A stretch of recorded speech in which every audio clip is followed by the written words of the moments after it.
All right, Duncan, you want an intro? You want me to intro? I can intro it. It's no big deal. I mean, if you want an intro, your audio is super off from your video right now, but whatever. You're recording your audio. Really? Yeah, it's really, really far off. Yeah. That's a shame.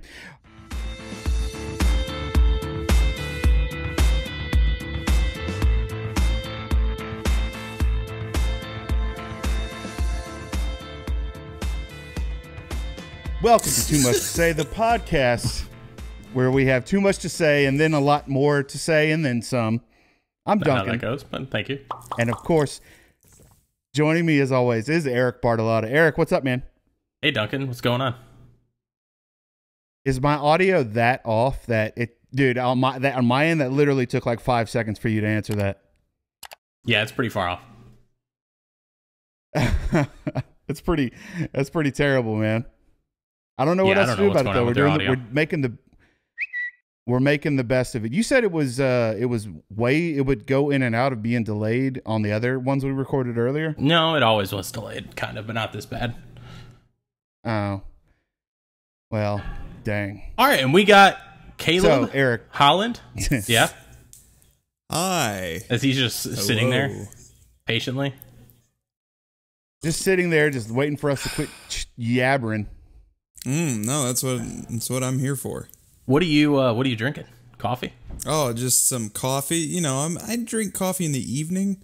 Yeah.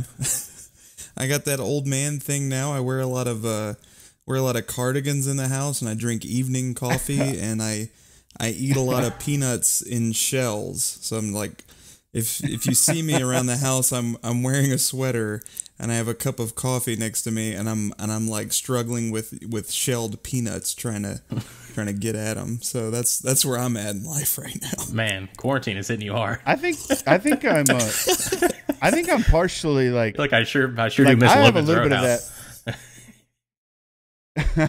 Dude, I have a little I don't bit like of that to go in, there like, because the people judge me when I'm cracking my peanuts. Yeah, they're like, this dude's in pajamas. Wearing a sweater in July. Man, dude, when I get home in the afternoon, like from work, well, obviously I'm working from home right now, which is beautiful. But like, dude, I can't wait to like change into something comfortable like that Mr. Rogers vibe. You know what I mean? Oh, yeah, man. I'm all in. Like I no joke. I have like nicer cardigans that I wear to work, and then I'll come home and put on my house cardigans, and I'm very unironically channeling Mr. Rogers. Very much so. I loved how he would always walk in and like take one off and put another one on. Well, my mom told me that when I was a kid, exactly. I would watch and like change along with him, and like I would change into a different shirt and different shoes, and my mom and dad would be like, "Oh my God, we're raising a little dork." Yeah, he's putting on his sneakers. Either that or he's going. Yeah. Dude, he wore the same shoes my grandmother wore. I always thought that my grandmother wore the same shoes as Mr. Rogers. Those like Keds. I think they were Keds. Yeah, dude. My grandmother, she rocked those things. It was definitely some brand of like geriatric like training sneaker. Yeah, exactly. Dude, Mr. Rogers, I gotta walk the mall. Coffee in the evening though, that's a bit extreme. I'm a fairly new coffee drinker. I'm new to the coffee world, and yeah, you were talking about that. I'm only like 2 months in. I couldn't imagine drinking a cup of coffee right now. Oh yeah, but I guess you get used to it. Pot. Well, yeah, I stay up all night anyway, so I've been drinking. Yeah, I've been drinking like multiple pots of coffee for years, so you know, but it doesn't keep me awake though. That's the thing. Like when I'm ready to go to bed, I'm out, man. Like there's no effect on me anymore. Are you cream and sugar? Just cream? You going black? So I do. When I switched over, made the switch to keto, I started using heavy cream for the first time. Before that, it was always black. But they were like, use this heavy cream. It'll make you feel full longer during the day. And so I did that, and now it's just, I love the taste of it. So I like a little splash of heavy whipping cream in there. Interesting. Yeah, no sweetener. Just You a aren't little bit the, of heavy cream. Did you ever do the butter thing in your coffee on the keto? Yeah, I tried a couple of those. It was a little much for me. Yeah. I Sounds forgot disgusting. that was how you were big on the keto thing. I've been trying to do the keto thing for a couple of months now, and I don't know if I'm just not doing it right or what the case is, man. It's frustrating. It's a pretty extreme lifestyle. Yeah. You know, not extreme in like X Games, but like, you know, I mean, they're just things that normal people eat that I just don't eat anymore. And can I ask? Go ahead. Yeah. Can I ask you a question? Just before we get into the topic, Ken, I was just curious for my own sake. Mm-hmm. Now that I don't know if you're at where you wanted to be, like weight wise. Do you still do keto? Is it like still the big, like what you do every day? Yeah, so I do, I'm not nearly as strict. I guess now you could, there are different terms like lazy keto or like, you know, silly names like that. But basically, I'm not nearly as strict. Like, I'll allow myself to have, like, I ate some pizza last night, but it's been a week. So I was like, you know what? I want pizza. I'm just going to have it.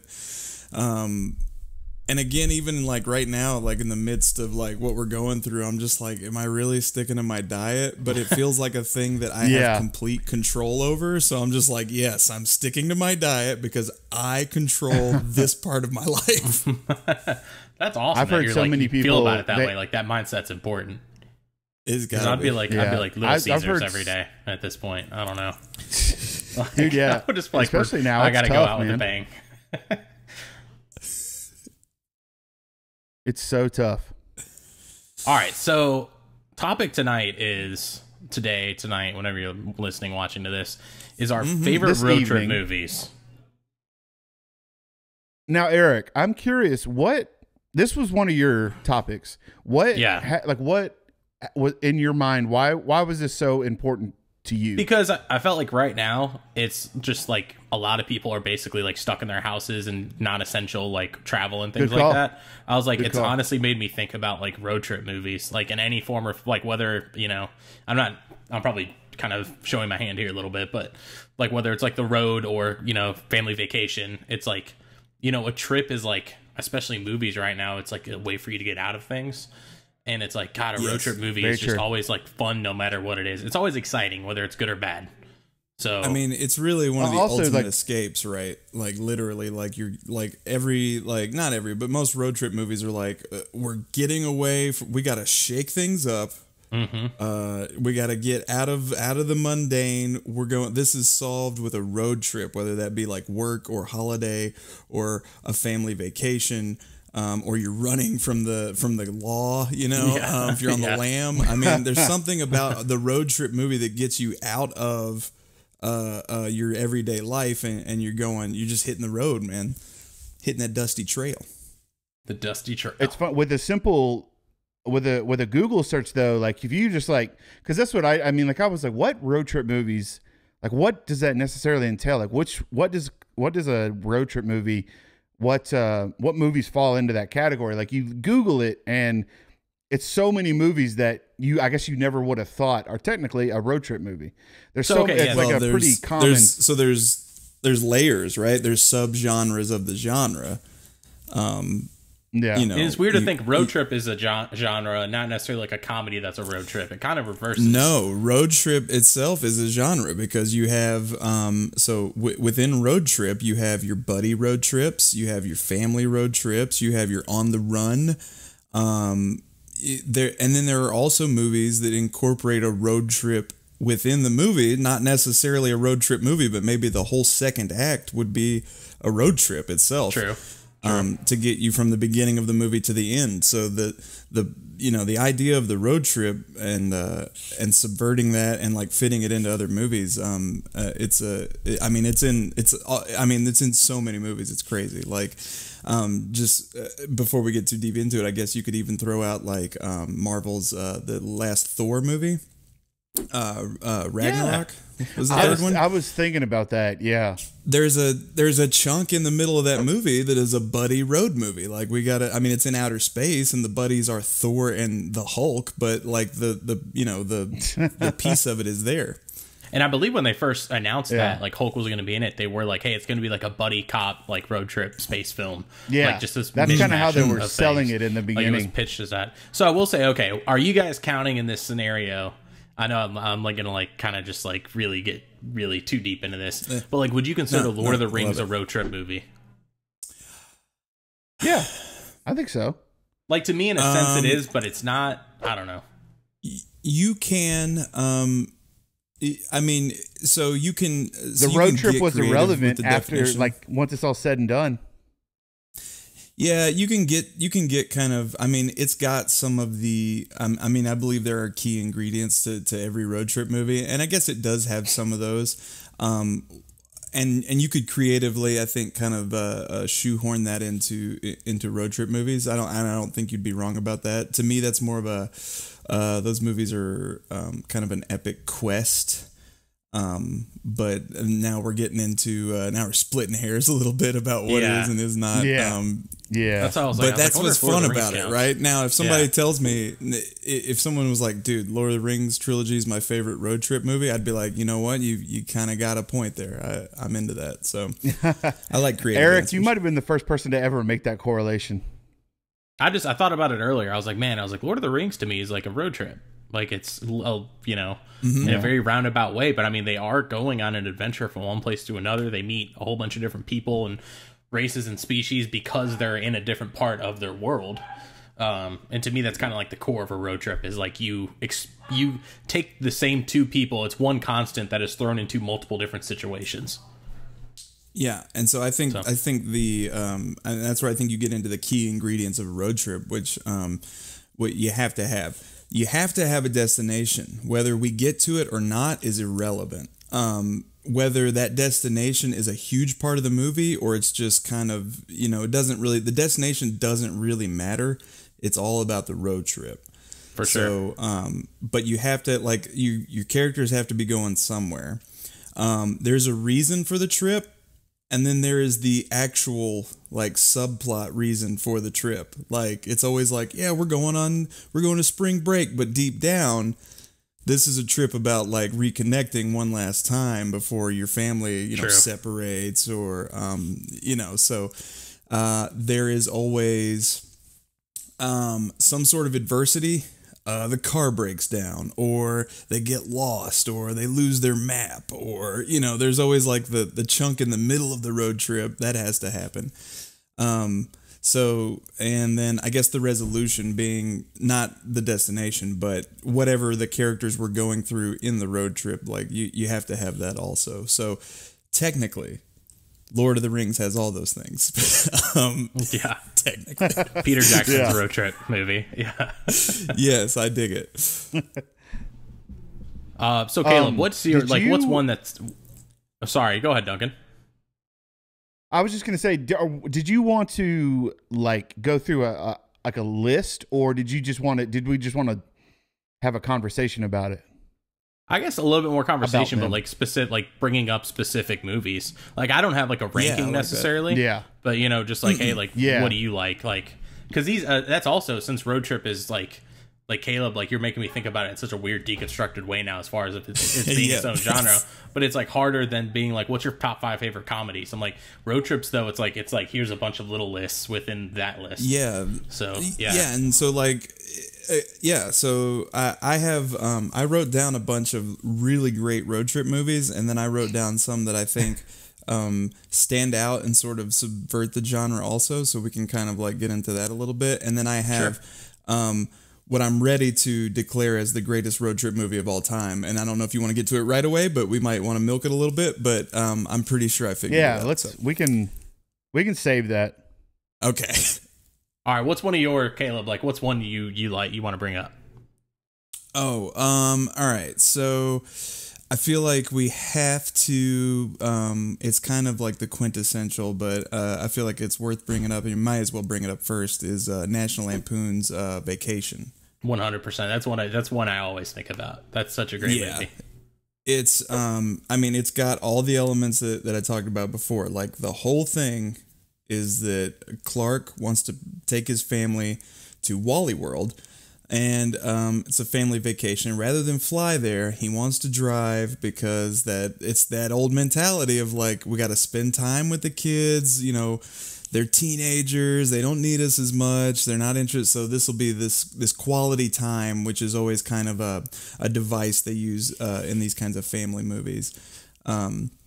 So you have your hero, flawed as he is, and you have the family. And what's great about this is, you know, it's a comedy about a road trip, and so it starts to subvert a lot of the tropes that you see in these movies, but in really fun ways. Yeah, that's such like a classic. Like, I remember watching all of those growing up. Like, I love Vegas Vacation is probably my personal favorite, but like Family Vacation is the best Eric, one. you got hot takes every time I talk to you, man. You got the hottest takes in town. My God, Vegas Vacation is his personal favorite.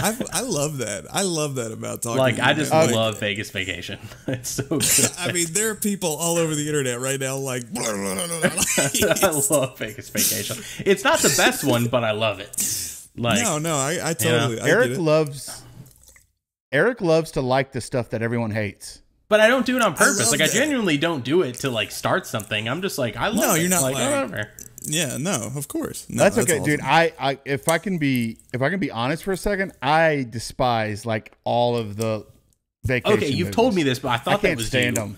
That you hate them. I hate the vacation movies. Why? I feel like I've seen all of them, but I dude, I don't know if it's because I also like I'm not really a fan of, well, I guess he's not in not Groundhog's Day, Caddyshack that much. I don't really like Chevy Chase all that much. I've never really been a fan of his. No one else does. And I like him. Yeah. I mean, not personally. No, I like him. Yeah. I do personally sounds like a dirtbag. I will say I've been watching Community, and he's pretty good in Community. I like him in Community. Well, because he's playing like an old piece of shit, really. Like he's probably playing himself. Like, he's just showing up. Yeah, like, it's probably, to me that was like his to me that was like written to be like his Alec Baldwin like 30 Rock role, right? Like, they were just like, we're gonna bring in an old like respected comedic actor, we're gonna make him relevant again, but he couldn't even make that work. Every story about him was he was so difficult on that show. He's funny, but I think the show, like, he is funny. I don't necessarily, I didn't miss him when he left. Like, I missed when Donald Glover left, but not him. Yeah. No. But that show, Community, is such a perfect show. It's so good. Yeah. What about the new vacation movie, the newer one? Did you guys see it? Yeah, I thought it was fine. I haven't seen it. It's such a modern day take. Like, yeah, it's fine. It was okay. So you take, like, it's a remake, which is fine. I'm not one of those people that's like down on remakes. I always kind of want them to be different and interesting. So I'll give them a shot. So I like Ed Helms, and I thought the movie is funny, but I thought it was really forgettable ultimately. And it's very it's got a real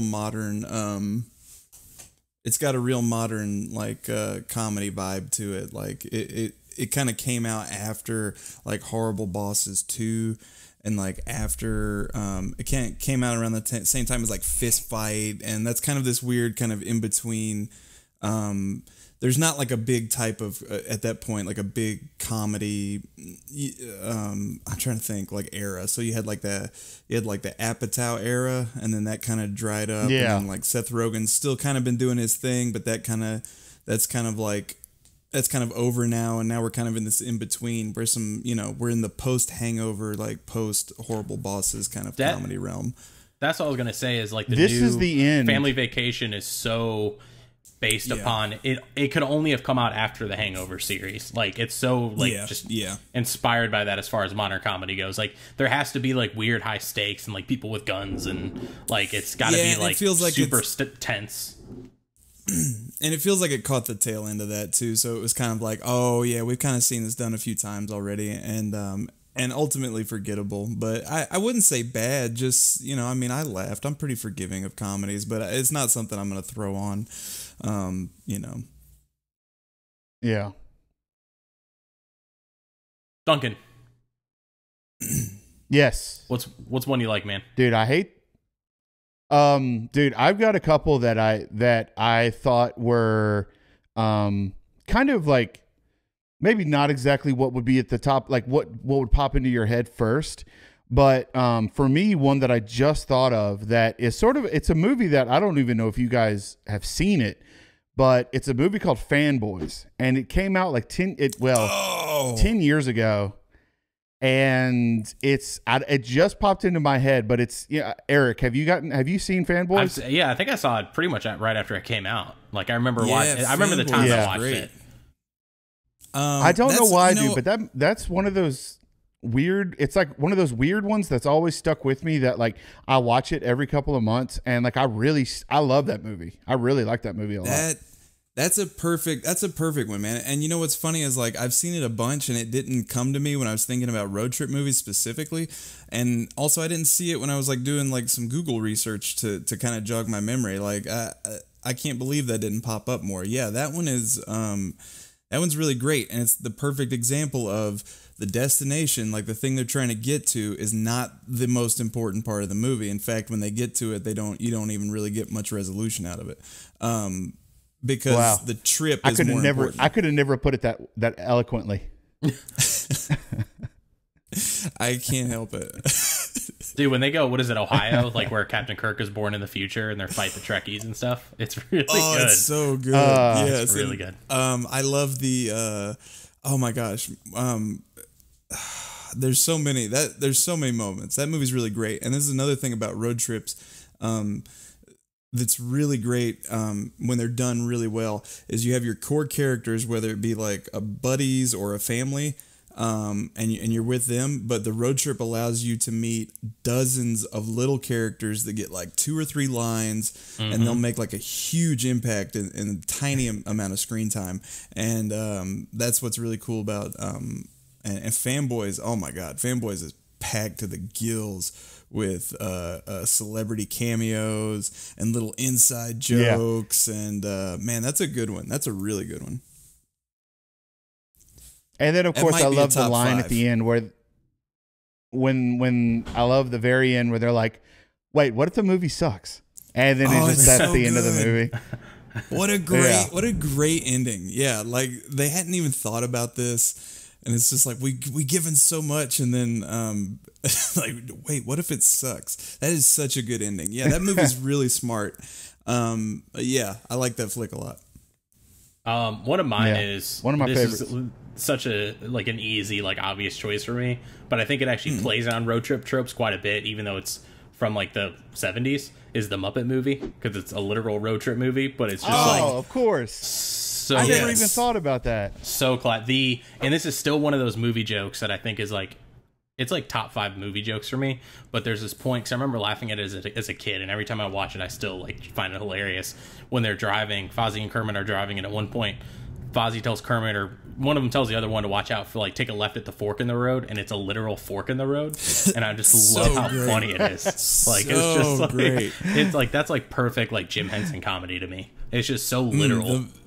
The Muppet movie is a really good one that I didn't think of.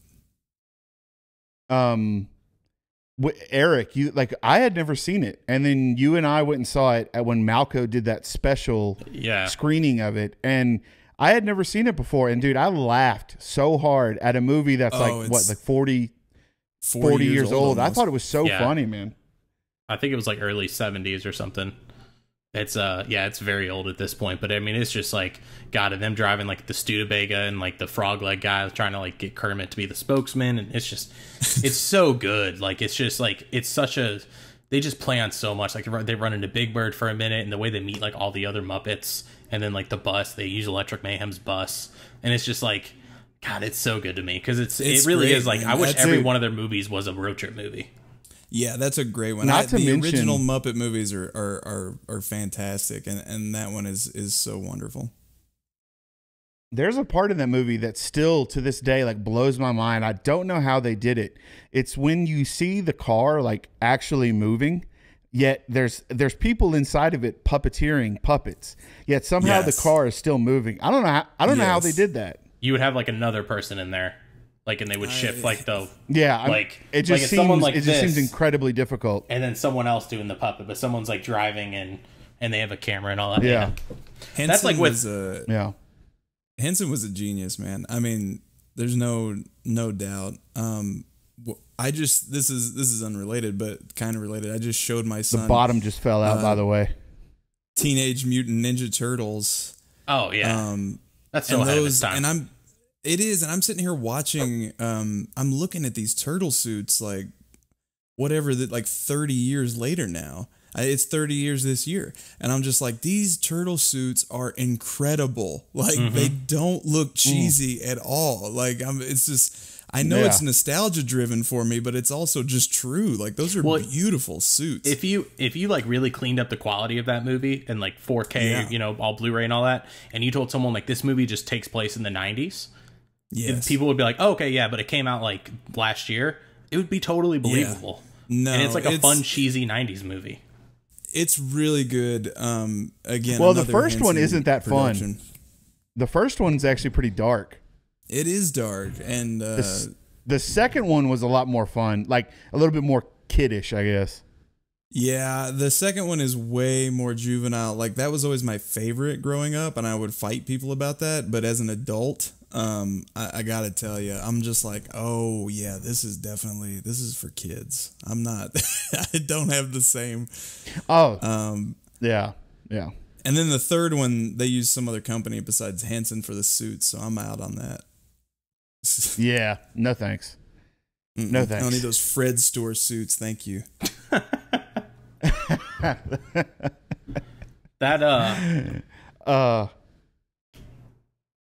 What dunk? Or who's it? Go ahead. I was gonna say so I kind of picked out some of my favorites from the different types of genre. So I think another really clever one is completely designed like a road trip movie, but wouldn't be like your first choice. I think is Oh Brother, Where Art Thou? Oh, great choice. That's not like out of the box, but it's a literal road trip. Like they don't hop in a car and go anywhere, but I mean they escape prison, and the whole driving behind the movie is getting back to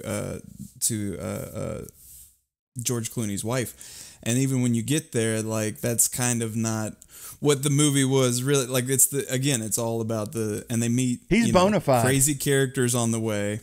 He is bona fide. I didn't realize that was, or I didn't learn that was based on the Odyssey until a couple years ago, and then I rewatched it and I was like, oh wow, like I totally get it now, and it made it even better. I had to watch it. I had to watch it in literature class in high school. That was part of the curriculum. Was watching Oh Brother, Where Art Thou? I was part of English literature. That's a great class. That's a perfect movie. I love that movie, and it plays with the road trip tropes for sure. So what's funny is like, go ahead. When you compare that to like the other Coen Brothers movies, like I feel like that one kind of it's always like towards the bottom, but I freaking love that movie. Yeah, that's a good one. I would say it's got its audience for sure, but it's definitely not spoken in the same breath as like a Fargo or a No Country for Old Men, and I definitely think it's in that caliber of Coen film. Agreed. Plus, dude, the soundtrack was dope. Oh, that's the other thing I forgot. An ingredient of the road trip movie is the soundtrack has to be amazing, because you're gonna have at least 2 montages where like, you know, there's like a fight and then they're like, hey, wait, we got to get back on the road. And then they hop back in the car and then it's like, you know, everybody's having fun again. Or there's always like the first montage of like the first time we hit the road. And then the second montage is taking you toward the end of the third act where it's like, hey, now we're almost there. So yeah. There's at least two. Now, if you got a really great road trip movie, you got another montage of wacky stuff in the middle. You know, so the soundtrack is key. It's one of the key ingredients. It's got to be That's fire. true. Soundtrack has to be key for sure. Yes. Another one like this is kind of cheating, I guess, a little bit because this is a movie and also its sequel. But for me, one of the ones that immediately popped into my head was Jay and Silent Bob Strike Back, and then Jay and Silent Bob Reboot.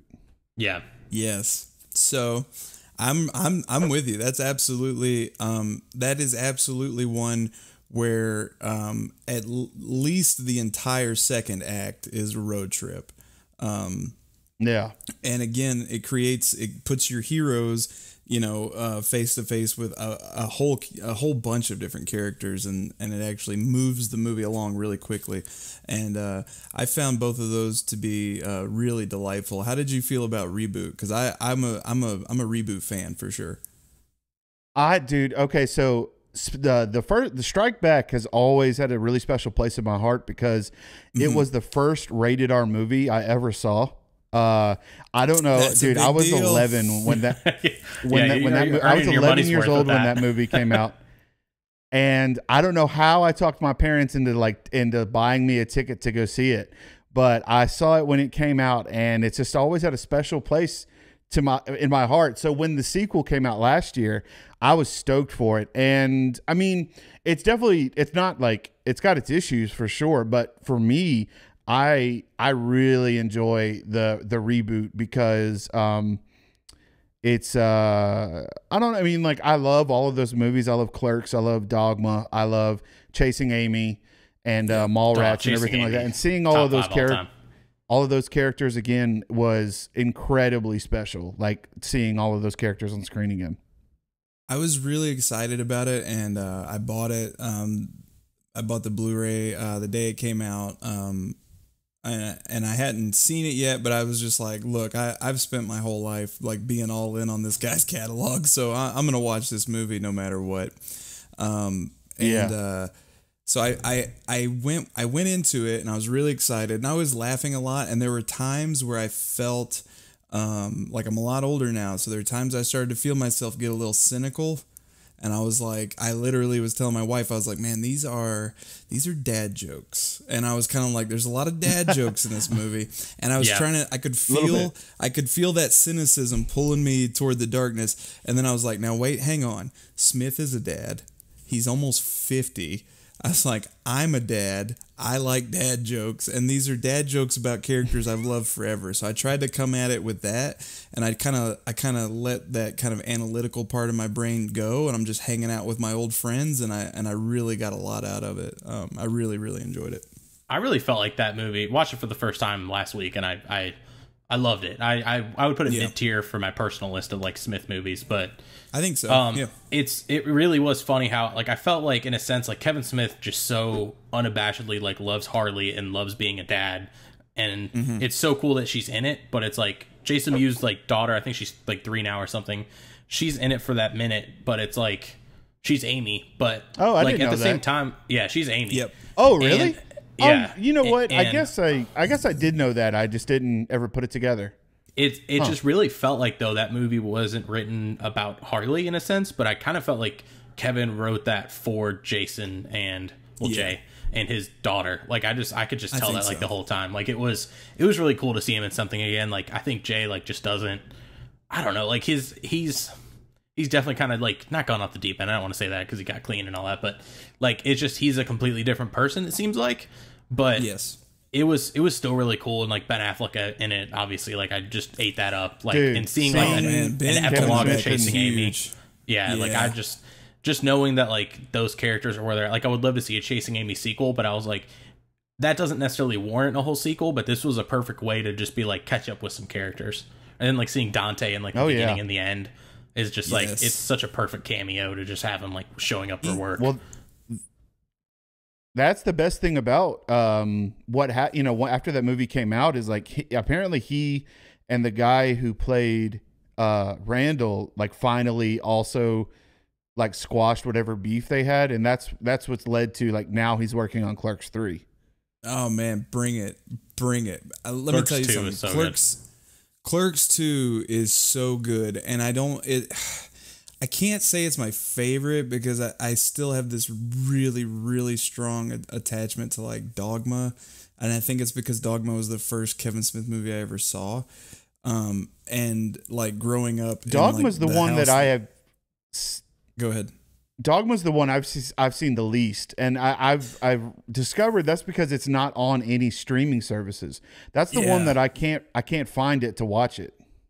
Dude, it like when I was a kid, like my dad was a preacher, and like, you know, they made us go to church every Sunday, and that stuff was just like hammered into us our whole lives. And then I see this movie coming on like HBO or Showtime or something, I don't know, and there was just a clip of Ben Affleck wearing armor, and he had these angel's wings, and he was like descending in front of this Catholic church, and I just like I had a VCR in my room. This is what time this was. I had a VCR in my room, and I put a tape in, and I set the timer.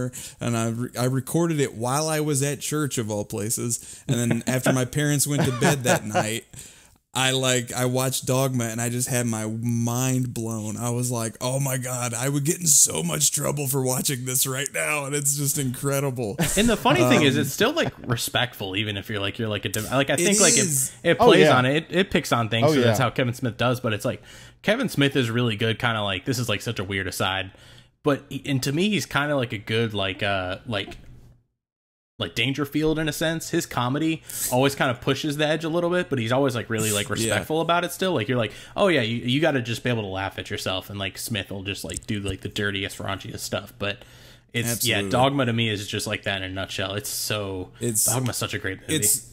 It's great, but I'd say right after that would be Clerks 2, because there's something like Clerks 2 to me, and I'll say this about Clerks 2, and I feel pretty confident about this. Clerks 2 to me is the perfect blend of what Smith started out as and what he has now become. It's got all the filthy things that those movies are kind of known for, but it's got all of the sentimental, like heartfelt stuff that he's really leaning into now in his older age and is like in this phase of his filmmaking career. And that kind of really started with like, Chasing Amy to some extent, but not nearly as sentimental. But I would say with like Jersey Girl. And so I think that I think that Clerks 2 is like the perfect blend of everything he's trying to do with his art. And so that's why it is so good, dude. It's hilarious. Dude, Kinky Kelly and the Sexy Stud is just the best. Oh my, like payoff. That is one of the most like shocked things I've ever, like in a movie theater, just like my mind, it never occurred to me that was going to happen. Like it just was, I mean, wow. Oh dude, Kelly can be, it makes you wonder like how they even, like it's just, dude, I don't know how they got that into the movie. In the corner, just like, he's like, I'm sorry. Jesus. That was the first Kevin Smith movie I saw. Like, I knew of Jay and Silent Bob before that, and it's like eventually. So college, I took film as literature, and we had to do our desert island movie. I'm sorry, not deserted island. I don't know why I'm saying desert island. I guess it's kind of like a desert, whatever. But deserted island movie. Desert island. What movie would you eat? But my deserted island movie was Clerks 2, because I'm like, that would keep me going because it's so funny. Wow, that's like such a Chasing Amy to me is, I think, the best Kevin Smith movie. But like Clerks 2 is it's one of those where I'm like, it's my favorite versus what I think is the best. And I think Clerks 2. I think Clerks 2 just kind of encapsulates everything he's doing. So if somebody was like, "What's Kevin Smith about?" I would show them Clerks 2. And then it's got like Rosario Dawson, who's like awesome in it, and it's like people just. Oh my God, Rosario is one of those. She's in Reboot for like 30 seconds. And such a cool surprise. Yeah, she's in it for a split second. She's amazing. Reggie, I think her name's Reggie or something. It's so perfect. This is what it is about Rosario, and I know this is like has nothing to do with road trip movies, but this is what it is about Rosario is she's so natural No matter what movie she's in, what role she's doing, how ridiculous or how serious it is. Like, she's so natural. She's one of the best, dude. Rosario's the goods for sure. She's amazing. Like, there's certain actors and actresses that take me out of movies because I know it's them. Like Tom Hanks, he's amazing, but I always know it's Tom Hanks, and so it takes me out a little bit. Rosario Dawson, for the same reason, is like, I can't lose, like, when I'm watching her. Like, I can't lose herself in the role or watching myself or watching her, but I'm just like, okay, like, I'm fine. Like, it's like her. It could be the same character every time she's ever played someone, and I'm just like, that's fine. Like, yeah, I'm in for the ride. Doesn't matter. Yeah, I'm with you. Yeah. I would say, I guess a pretty quick one, which is a classic road trip movie in many senses, Planes, Trains, and Automobiles. I think that's a fantastic movie. Oh, good call. Yeah, I didn't even think about that. So funny. Yeah, that one's great. That's one that I didn't see that movie until maybe like 5 years ago, but I was like, this is amazing.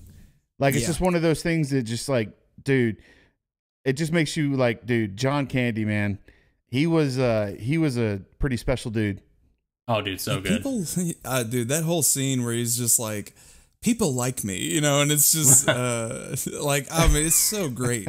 And let me tell you something. That movie is so, oh my God, it is so sentimental. Like, you could, like, if you tried to show that to like, you know, someone a little younger, even right now for the first time, they might be like, oh my God, come on, dude, what are you talking about? Like, the end of the film where they finally get there and they're like hugging, he's like hugging his family and John Candy's just like smiling in like slow motion. I'm just like, it's so ridiculous. But like, when I was growing up, like, that used to make me cry when I was a kid. I was like, yeah, they made it. It's so good. It's like, it's a great it's so dated, but it's like, you just, as soon as you get past that, it's such a funny, like, when they're sharing the hotel room, like, I love that with, like, oh man, super dirty, and it's just, God, so good. Todd Phillips borrowed heavily from that film for Due Date, for sure. Which Due Date's good too. I'm glad you. Due Date's really good. Yeah, that's not a negative. Due Date was going to be the last one I mentioned. Yeah, Due Date it's very recent, and it came out post Hangover, and yeah, I think so. I think it may have even come out after Hangover 2, or I might be wrong about that. I remember it came out like it, even though like it was like RDJ's first like big role after, like, I think Iron Man 2 had already come out, but it was just like, it seemed like that was RDJ's first role to a lot of people that wasn't Tony Stark, like to like younger people especially. Definitely. He was Iron Man, and then he was Sherlock Holmes, and then I think Due Date. And this is kind of in the resurgence of Robert Downey Jr. for sure, because he'd been kind of off the grid for a while, and then Iron Man just reinvigorated his entire career, and then you get Due Date, where so he's like, and he's just like the most wonderful human being now too. Like, he seems to be using his success for really good things in life. Yeah. And then like he dresses like Tony, and he goes to hospitals, and he like gives kids like cool prosthetic legs and stuff. And then he's in a movie where he literally punches a child in the stomach, and it's one of the funniest things. Dude, with Zach Galifianakis too, when they get in the car wreck and he's like sleeping, so his body's all loose. Oh my gosh, I love that part. That's so great. That's another type of road trip movie where it's like the two characters are stuck together. And Planes, Trains, Automobiles was my perfect example of this, but Due Date obviously fits this category as well. So it's the odd couple on the road. Yeah. So it's like they hate each other. But they're stuck together for whatever reason. There's no other way to get back home except with this person that I hate. And that's what they did a great job of making it work in like modern day with like, you think you could just get on another plane or something, but like, nope, we got to take the plane out of the situation like real quick. And they did it awesome. Like, yeah, I would be interested to see how you do that now, because every year technology makes that harder. So if he didn't have his wallet, well, he's got his iPhone, and if so you got to get really creative. But I'd say in like another 5 or 6 years, I'd like to see somebody try to modernize this yet again. And see how you would get around, because that's really the thing. Sequel. You have to get around the ways that they would get home to make it interesting. Yeah, Due Date sequel would be cool. For me, Due Date is one of those things that still to this day, like I still quote lines from Due Date.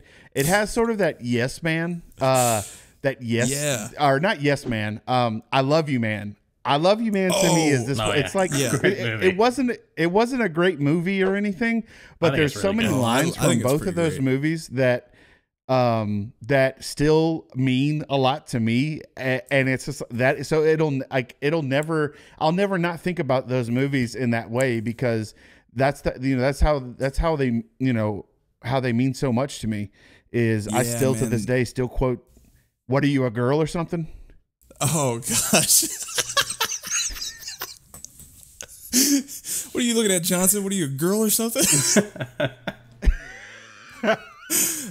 I love what's the name of your website? It's raining2.5men.com. It's just like,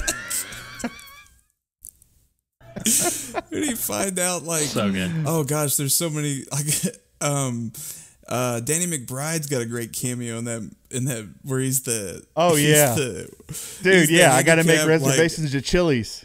At Chili's, you gotta make a reservation at Chili's, really? Like, I also it gets busy on a Wednesday night. It gets busy.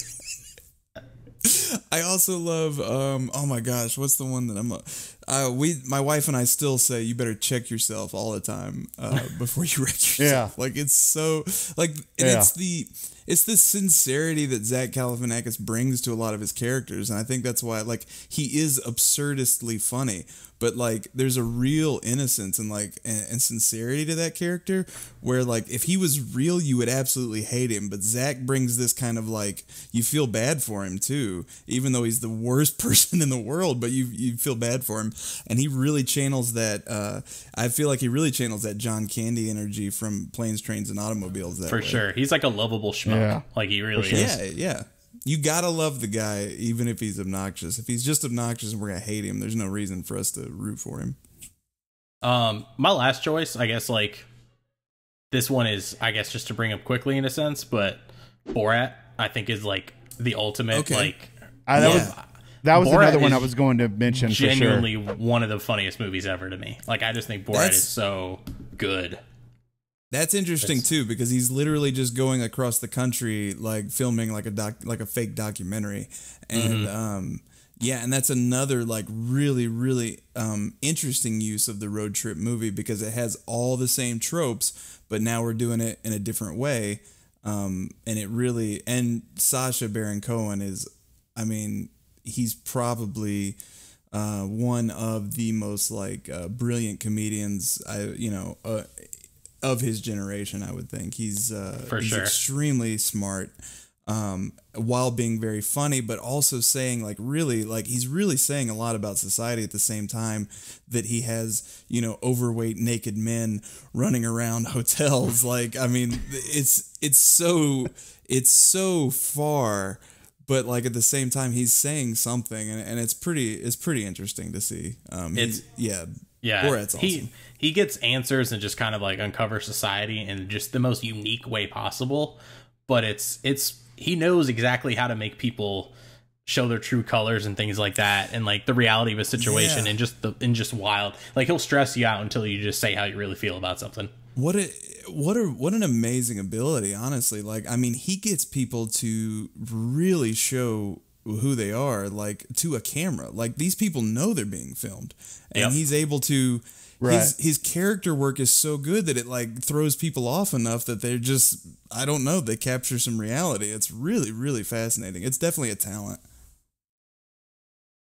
He has that new show on like Showtime or something like that, and I haven't gotten to.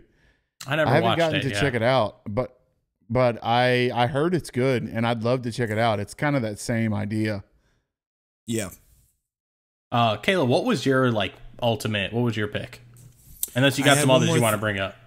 I have one more like subgenre that I wanted to bring up, and then we'll get into what I believe is the ultimate road trip movie. And it might shock you. I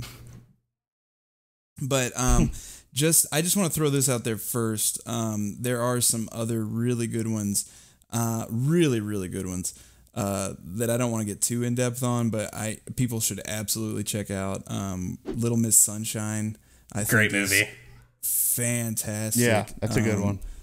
It's a really good one. If you haven't seen it, or if you haven't seen it in a while, man, you got to dip back into Little Miss Sunshine. It's like the ultimate indie film to me. Like, it's just, it's so good. And it's like, there's the moment where I don't want to spoil too much for it, but there's the moment where the teenage son, like, jumps out of the van and has his kind of like his moment in the film, and it's just Paul Dano plays him, and it's just really, really beautiful. The entire cast of that movie, that was, like, they got like a cast of superstars like ahead of their time. Dude, like, come on. You got Greg Kinnear, Toni Collette, you got Alan Arkin, who's Steve Carell, a legend.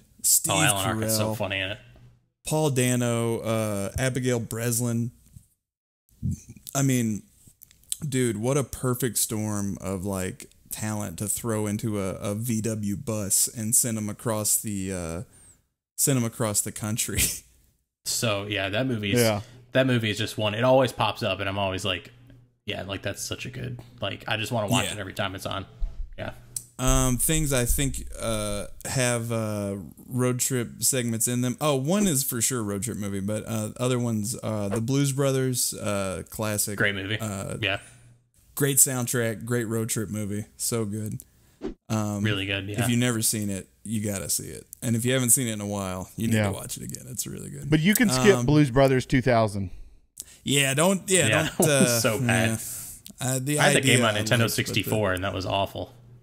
Oh wow! Dude, there was I had the game too. 2000 game. Yeah. Look it up on YouTube sometime. Yes. It was. You like collect. I will. It was kind of terrible. like Super Mario 64 in a sense, but like the first level, you're running around the jail collecting music notes. It's just God. That's like all I remember because I didn't get far. It's shit.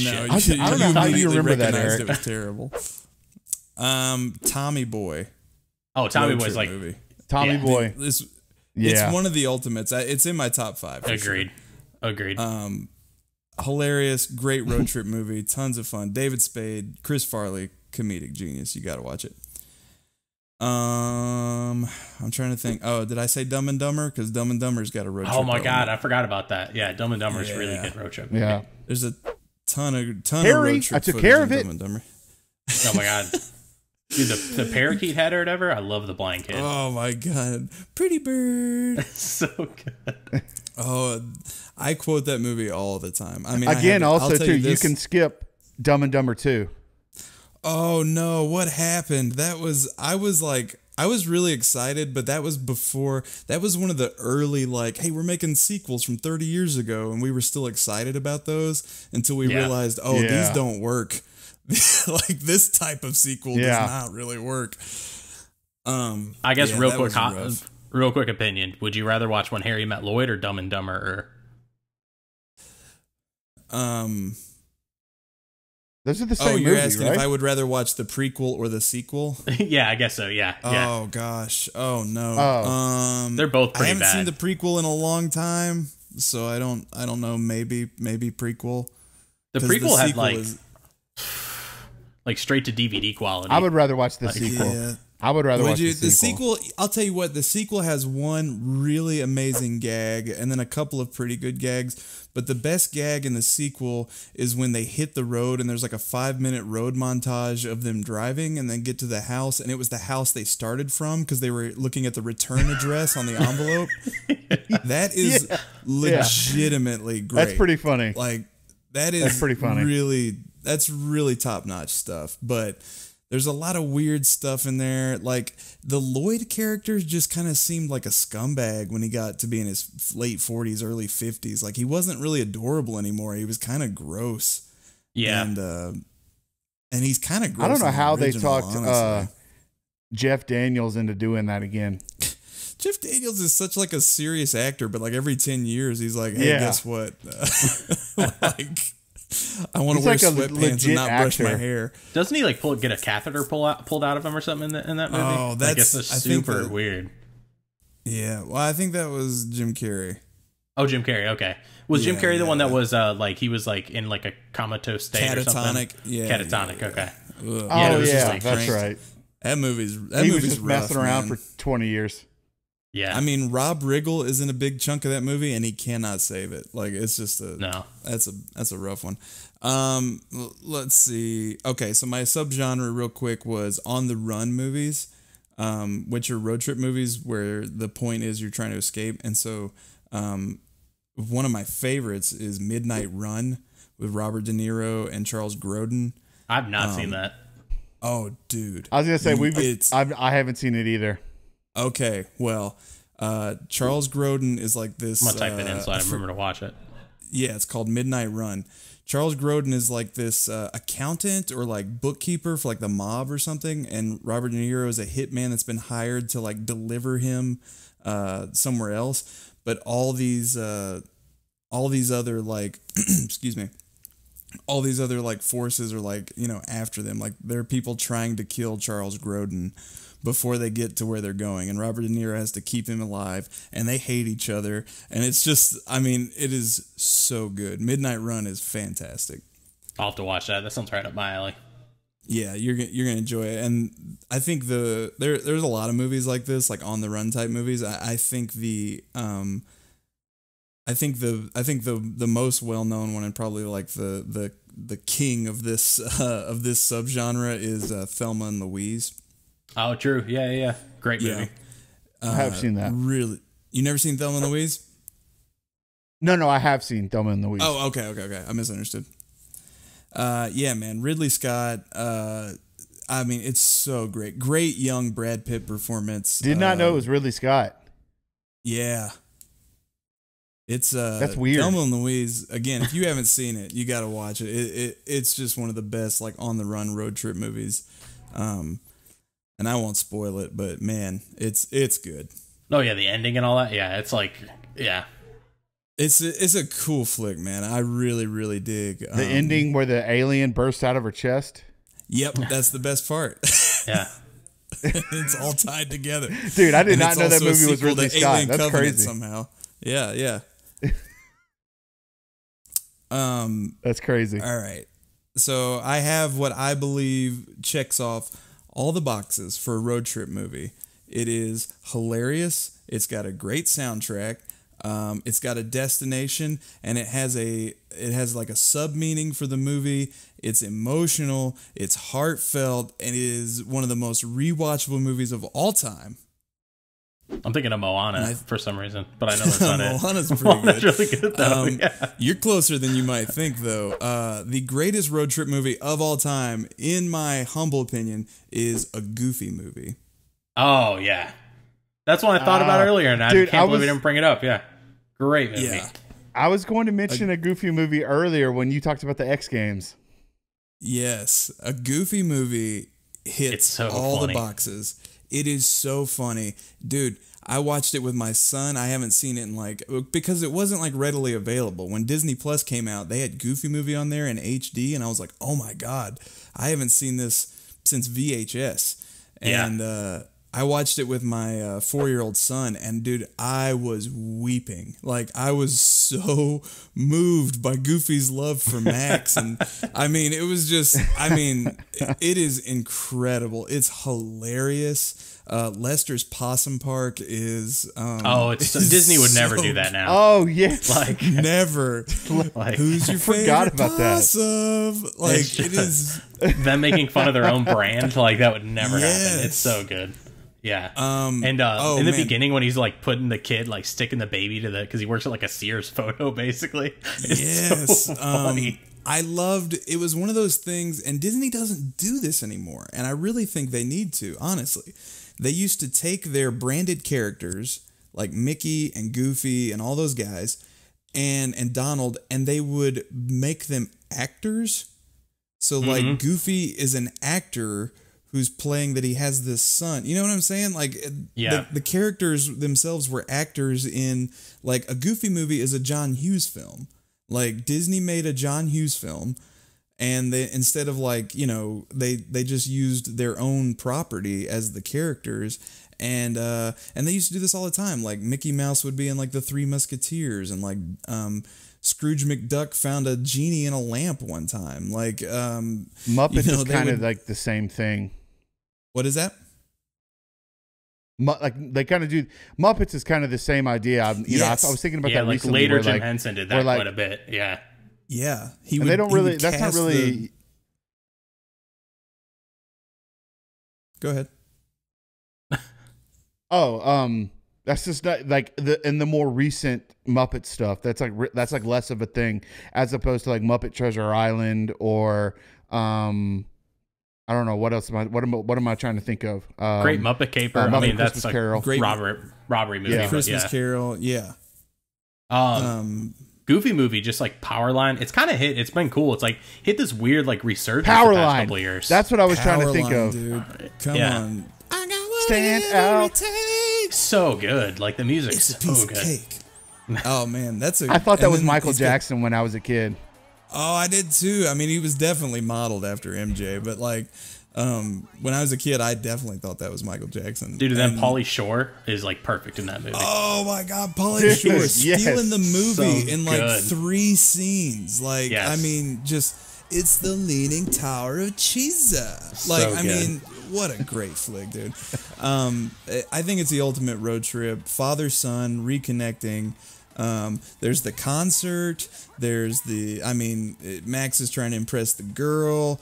I mean, it's got everything. They meet all this adversity along the way, but it's a Bigfoot dances to the Bee Gees. Like, I mean, come on, this movie's got everything. And I love how Pete is in it, and Pete's like more of just like a work friend.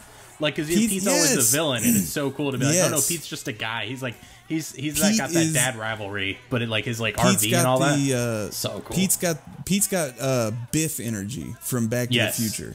Yes. Yeah. Like, what is Pete? Is he supposed to be a dog too? He's a cat. Yeah, they're all dogs. Oh, Pete's a cat. Yeah, which I just learned that like a couple weeks ago, and I was like, Pete's a cat. Yeah, Pete's a cat. Well, they got those pointy ears, I guess. Yeah. Yeah, he just doesn't look like a cat. I guess because Mickey was a mouse and he was the original villain, so that must be a thing for like Steamboat Willie. But he looks like a dog to me. He doesn't look like a cat. Yeah, I thought it was like a whole world of dogs. I didn't realize that they were like other species. Yeah, I do love that he's in the movie and it's not like a villain or anything. It's just he's just like, another dad. Like, yeah, they work together and they're kind of like work friends, but he's still kind of like a jerk, you know.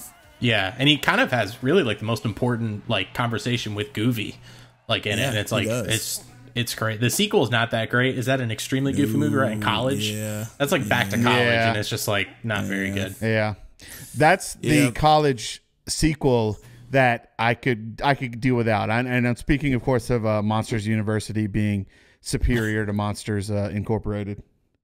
I'm with you. I share that take. I can't agree. Really, with that. I share that take. I think Monsters University was written off by people, and I think it's got something really, really interesting to say, and I like a lot what it does with those characters. And it's really good. I was really, really shocked by Monsters University. Maybe I don't know, maybe superior to the original, but I would say on par at the very least, but maybe superior. I've grown on it a lot. Duncan loves Monsters University, so I watched it that's like my favorite Pixar movie. Wow, that's a strong take. Next to I know Mrs. Incredible's thick little self. Dude, I don't know. Miss Incredible what, get it. Oh man, yeah. Dude, it is so funny when I say something. Is waiting the 2 seconds for y'all to hear it. It's just so funny on my end. You're over there like, I hope they like this one. Yeah. He has enough time to question if what he said was funny or not. Yeah. That's No hilarious. doubt. No, yeah, man. I don't know what my favorite Pixar movie is. I never really thought about that. Have you guys seen Onward? Yeah, I thought it was really good. Yeah. It's really good. We're going to watch it. That's another road trip movie. That's next Friday, right? On Disney Plus, I think. Yeah, I was going to buy it because I really wanted to see it. And then, the world ended, so I didn't get a chance to. But you get to watch it now. It's on Disney Plus next week. So I was like, I'll just save that $20. Yeah. I didn't save it, though. I've really been wanting to buy... Go ahead. I've really been wanting to buy Rise of Skywalker, but I know I'll buy it once it comes out, like on Blu-ray. So I can't buy it twice. That's Tuesday. It's coming out Tuesday. So on what? On Blu-ray. Oh, I didn't know that. Yeah, you need to jump on Amazon, dude. Get it shipped so it just comes straight to your door. You can't buy it on Amazon. Yeah. Oh, they don't do Disney movies. They don't? I didn't know that. I thought they don't do a lot of Disney movies. Is it just Marvel and Star Wars? I don't know. It says unavailable. Like, it's listed, but it said when I tried to, you can't, it just says title unavailable. Like, you can't pre-order it. I don't know what that's all about. They did something I know for sure with Marvel movies, and I think it expanded all the Disney movies. They had some beef with each other about like the streaming services and all that.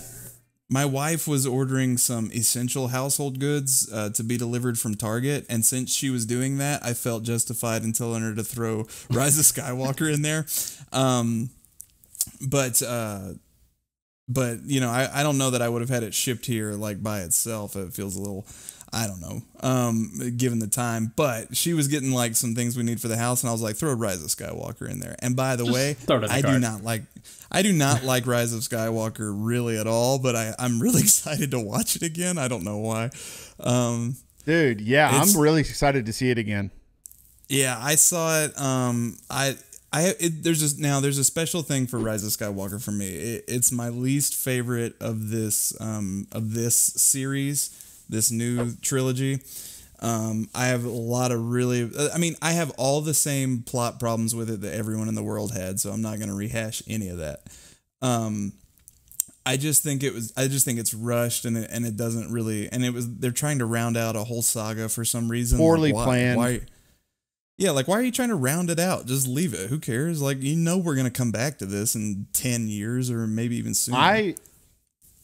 I really enjoyed it, like, the first time I saw it. And the more I thought about it, the more I've wondered, like, do I like it as much as I thought I did?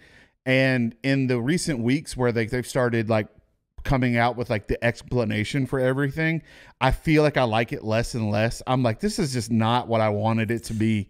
But no. I do want to watch it again, nonetheless. I want to watch it again. It's really fun trash. That's all it is to me. There are really great moments in it. Like, I will not take away, like, I think the whole lightsaber battle on the sunken, like, Death Star in the water, I think all that is really, really good. I love the Han Solo, like, memory cameo. Like, I thought that was really beautifully done. Yeah. That was so beautiful. I love that too. And I think there are moments in it that really People had a big issue with that, but I thought that was one of its stronger moments for sure. I hated Kylo's like whole arc up until that moment, and that completely redeemed it for me. I was like, all right, now I like Kylo. Like, I was like, I love how it built to this, and I'm fine with it now. I hated how fast he was just like, I'm one of the good guys now. Like, it just everything seemed too rushed. The movie needed to be two more. Like, and also more well thought out. Like, I don't understand. Well, no, I don't get how they both work for Disney. They should have had 3 movies planned from the beginning, and they didn't really do that. And you can tell that more than ever now. It's the worst of the trilogies. It's the worst as a trilogy. Like, the movies are so disjointed. Oh, yeah. I think I'm one of the like because say what you want about people. Because say what you want about the prequels, but like, I really love the story that the prequels tell. They function as a unit. Like, there's clearly an overarching vision for the whole thing. And I'm one of those Last Jedi people. Like, I think that's the best one. That's one of my top 5 favorite Star Wars movies ever. Top 3, honestly. Same. And I think it's kind of weighted down by these 2 like clunky fan service, like, other films that they're not, I don't know. They are what they are. Like, I watch them. I like all the characters. I like the way they look. I think they look super great, but,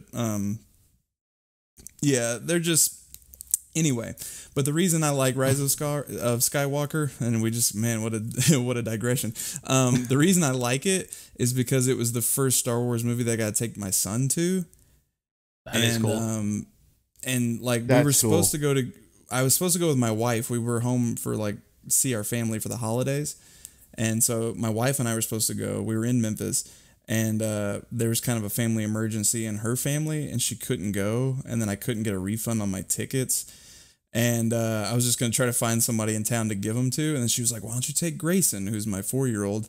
And I'm like, I don't like, he's kind of weird with live action movies. He pays attention to cartoons, but you know, when he sees human beings talking, he's like, oh, this is not for me. And, but she was like, you can't, No, you can't get the money back anyway, so you might as well just try. So we went and I got him some corn, and we hit our seats, and he loved it, man. And he is now like, he is Star Wars obsessed. Like, it's all he watches. He walks around wearing a Darth Vader mask like 24/7. Darth Vader is his favorite. Like, if he doesn't see Darth Vader, he is bored. Like, he wants Darth Vader. He likes Kylo Ren. That's an acceptable like substitute every once in a while. But if he didn't see Vader, he's out. But so Rise of Skywalker will always be that first movie that, like, because my dad showed me Star Wars when I was about 5 or 6.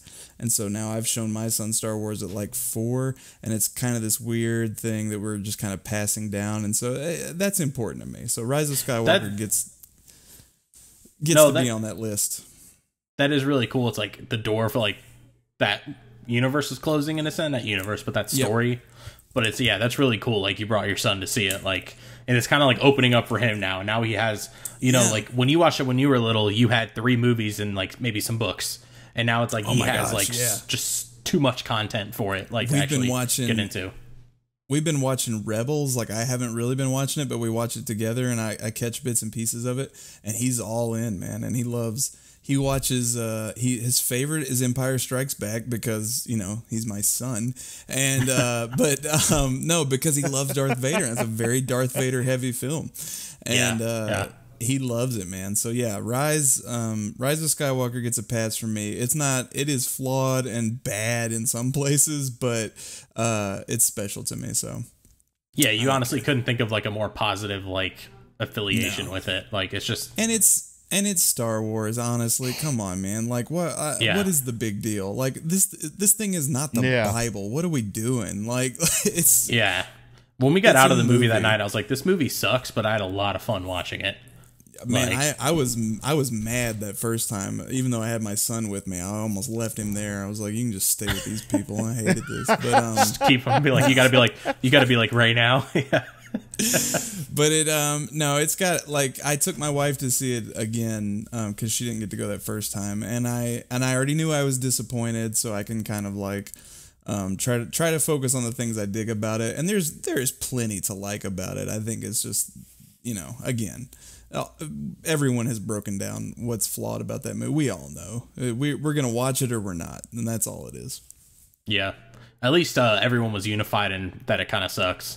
Versus like Last Jedi, where everyone was like down each other's throats for different reasons. At least we had Baby Yoda. We had Baby Yoda for like a full 2 weeks before Rise of Skywalker came out. Oh man, that was like the best 2 weeks. Like, we had no idea what was coming in 2020.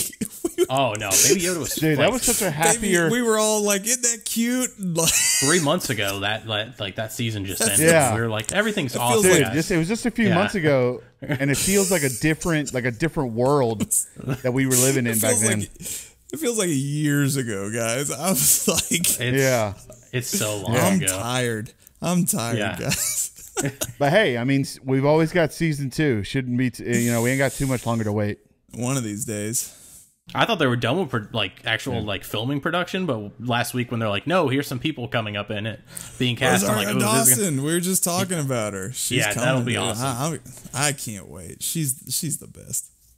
Yeah, and that's like, she loves that character, so it's exciting to see her take over that because I love it. That's always the best to see that.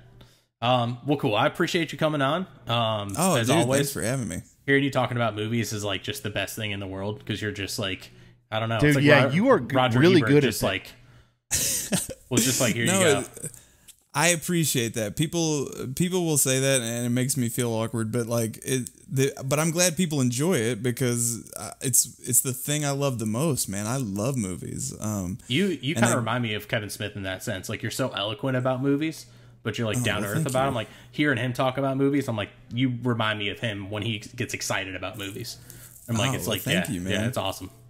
it's an art form that I really appreciate, and I love TV, and I love podcasts, and I love books, and I love comic books, and I love documentaries, and I mean I love all this stuff. But to me, my favorite. Have you seen Tiger King yet? No, but my God, nothing in the world has been mentioned to me more than Tiger King. Yeah, I figured. People that don't even talk to me about this kind of stuff, they're like, dude, have you watched Tiger King yet? And I'm like, I'm gonna have to, because it's weird when the whole world is in on something and I've missed it somehow. So yeah, I'm gonna check it out. I heard it's a ride. It's interesting for sure. It's entertaining. Very much. I'm gonna shamelessly plug my podcast if that's fine. No, yeah, go ahead. Absolutely. If you want to hear me in depth on movies on a weekly basis, and they are horror movies specifically, I'm on a podcast called the Carpenter Rants. The Carpenter, and the last word is Rants. It's Rants. We really started off talking about every John Carpenter movie. We watched and reviewed every John Carpenter film that he wrote or directed. And we did that. That took about a year. And then when we ran out of those, we've been doing these. Wow. Yeah, we've been doing these limited series. We're coming up on 3 years in October.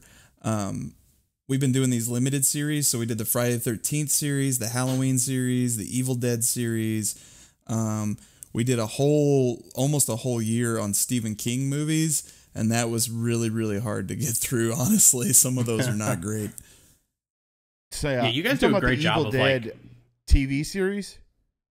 We talked about that, and I haven't seen all of it, but I've seen a good chunk of it, and it's really well done. It's really, really entertaining. Dude, it was a great show. Yeah. I haven't seen the entire third season at all, but the first 2 seasons are very, very good. But again, our show's called the Carpenter Rants. We are on iTunes, Spotify, everywhere you listen to a podcast, we're there. Google Podcasts, Stitcher, we're everywhere, man. So you can hit us up. We're on Facebook, Instagram, Twitter, those things are there. And we talk about horror movies specifically. Tonight we're recording our final episode of our zombie series. And then I don't know when is this episode going to go up? Probably 3-ish weeks. Okay, perfect. Yeah, I was thinking 3. About 3 weeks. So if you're listening to this now, we are in our Easter series, which is satanic or possession movies. That's amazing. Yes. Nice. And we have some really good ones picked out. We keep them, we kind of really don't tell people what the movies are anymore until we post the episodes. Like that's kind of become our new thing. That's cool. Yeah, we've got them programmed out though. And it's a really fun show. I've been doing it with 2 of my best friends for a long time. And yeah, it's called the Carpenter Rants. We just shortened it. It's just TCR. But yeah, we're everywhere. Just hit that, smash that subscribe button. Go for it. What's your favorite, I don't mean to put you on the spot. What's your favorite zombie movie? Real quick. Oh, George Romero's Dawn of the Dead. Easily. Okay. I've never seen it, but I need to check it out. It's really good. Yeah. It's a classic. I mean, I could rattle them off. That one's a classic for sure. Obviously, Romero's Night of the Living Dead is really good. I'll tell you what whips is. It's a new movie from like 2016. Yeah, I'll tell you what slaps is Train to Busan. Have you guys seen Train to Busan? Oh, I've seen you post about it. I've heard so much about it. I've heard about that. Incredible. I have this weird thing. I need to get over my weird thing about subtitles. It's just the only thing that's kept me from watching it. Dude, let me tell you something. I'm a huge, we could do another hour on just Korean cinema by itself. I love Korean movies, but that one, I've never seen it before, and it's one of those ones the whole internet was talking about, and we watched it for our zombie series, and oh my gosh, it's up high on my list. It is so well done. Oh my goodness. Came out, what, about 2 years ago, maybe? I think 2016. 2016? Maybe okay. 2017. I don't know. It's Netflix, very recent. Right? Yes, it's on Netflix. Have you it's on seen Shudder. And I don't know if it's Korean or if it's a Chinese movie or if it's Japanese. I don't really know. Poor. I don't know. But it's a movie where, and I heard about it on Twitter, where it's like they were filming this they were filming a movie about zombies, and then the zombie apocalypse happens like while they're filming this movie. This movie's called, I forget what that's called. It's called One Cut of the Dead. That's it. Yeah. It's a Japanese film. It is another internet darling. We watched it for the podcast. I was not super high on it. But okay. A lot of people are, man. I'm in the minority on that one. People really love it. It didn't do it for me. And I think maybe because I was wanting to watch a zombie movie, and this wasn't really that. Okay. But I mean, it is not bad. It's well made, and the premise I think is really, really cool. I just didn't think it was much more than that premise, in my own opinion. But a lot of people really, really, really love it. So, who am I? Yeah, man. Check out that. If you hit up the Carpenter Rants, you can see our archives. We talked about a lot of really great zombie movies. We talked about Train to Busan, One Cut of the Dead. Tonight, it's been already posted when you guys are hearing this, but we're talking about Zombie, which is an Italian zombie film. The director's last name is Fulci. And I've never seen it before, but it's a classic, and for a reason. Very, very good. Very good. I want to say I've heard of that. Awesome. But yeah, that's like something about a zombie movie called Zombie. But yeah, you've definitely seen the image. If you Googled the image, you've seen that cover before, because it's on like Amazon Prime and other streaming services. So. That's probably why, then. Carpenter Rants. That's me. I'm talking about horror movies pretty exclusively. That feed, I'm stuck in my house, so I've got some other things I might start talking about just by myself every week. So, just to throw it up there. I mean, everyone is kind of in the same position, so I'm like, I've got time, and people seem to be interested in what we're talking about. So I might, there might be some Caleb solo episodes where I'm just watching other kinds of movies, maybe not necessarily horror movies, because I've got a lot to say about movies in general. So if you enjoyed this, check that out.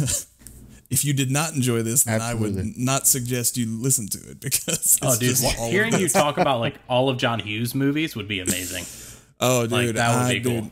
Trust me, it's on my list. Yeah, that'd be fantastic. All right, well, thank you so much. I know you've got to turn around and record your show. Nah, that's cool. I told you, my crew's always running late. They've been texting me this whole time that they're running late. So, well, awesome. We appreciate it, Caleb. Of course, check out Too Much to Say on Twitter at TMTS Pod, at Dunk Butler, at Play a Lotta. You can listen to our show on Stitcher, Spotify, iTunes, Google Play, Heroshot Media on YouTube for the video version. Other than that, Duncan, you got anything to say?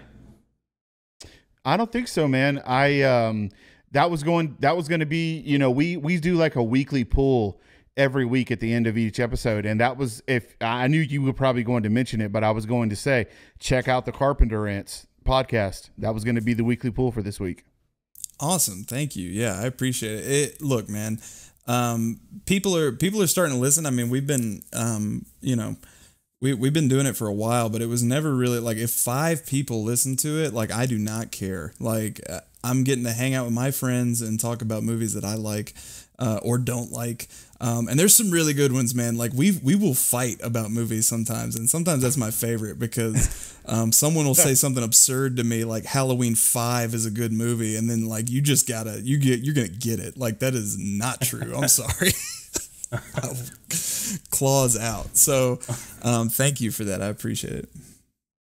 Well, cool. We appreciate you. Thanks for coming on, as always. We'll have to have you back again sooner than this time gap since the last time. I had a blast. Yeah. I got nothing going on. All right, man. So we will go ahead and bounce on out of here, and we will see you guys later. Thank you. Bye, everybody.